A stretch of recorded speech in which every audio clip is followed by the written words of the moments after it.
பிரியமானவர்களே, இயேசு கிறிஸ்துவின் நாமத்தில் உங்களுக்கு என் அன்பின் வாழ்த்துக்கள். பின்னால் ஒரு பாலம் பார்க்குறீங்கல்ல, சான் பிரான்சிஸ்கோவில் இருக்கிற கோல்டன் கேட் பிரிட்ஜ் என்று சொல்லக்கூடியதனுடைய ஒரு பகுதியை நீங்கள் இங்கேருந்து பார்க்குறீங்க. அவருடைய உயரத்தில் பார்த்தீங்கன்னா அழகான மேகம் வந்து அப்படியே தங்கி இருக்கிறது. இந்த பாலத்தினுடைய மெயினான பகுதியை மேகம் மூடி இருக்கிறது. இங்கே எப்பவுமே ஒரு சில் கிளைமேட் தான் இருக்கிறதுக்கு ரொம்ப பிளசண்டாக இருக்கிறது. சரி, இன்றைக்கு ஆண்டவர் என்ன வசனம் எனக்கு தருகிறான்னு பார்க்குறீங்களா?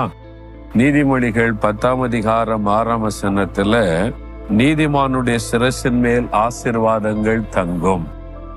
ஆசீர்வாதம் உங்களுடைய வாழ்க்கையில தங்கி இருக்கணும், அதான் ரொம்ப முக்கியம்.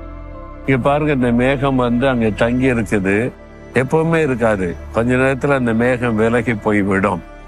அது அந்த டெம்பரரியா தங்கி இருக்கும், அவ்வளவுதான். ஆனால் நீதிமானுடைய சிரசின் மேல் கர்த்தருடைய ஆசீர்வாதம் தங்கி இருக்குமா? நிரந்தரமாக தங்கி இருக்கும். யார் நீதிமான்கள்?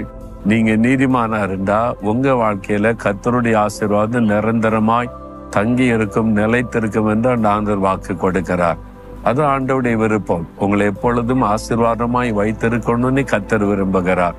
ஆனால் நீங்க நீதிமானா இருக்கணும். உங்களுடைய பேச்சு செயல்கள் எல்லாமே நீதியாக இருக்கணும்.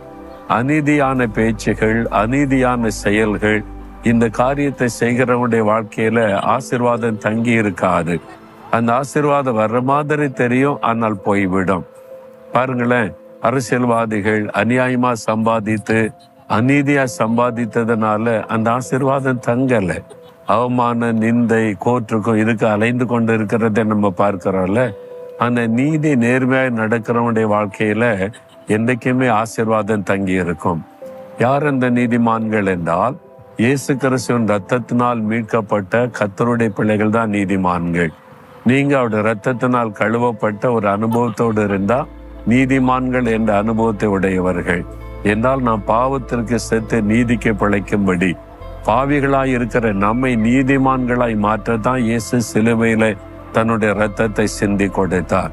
அப்ப ஆண்டவரே, பாவியாகி என்னை நீதிமானாக மாற்றும்.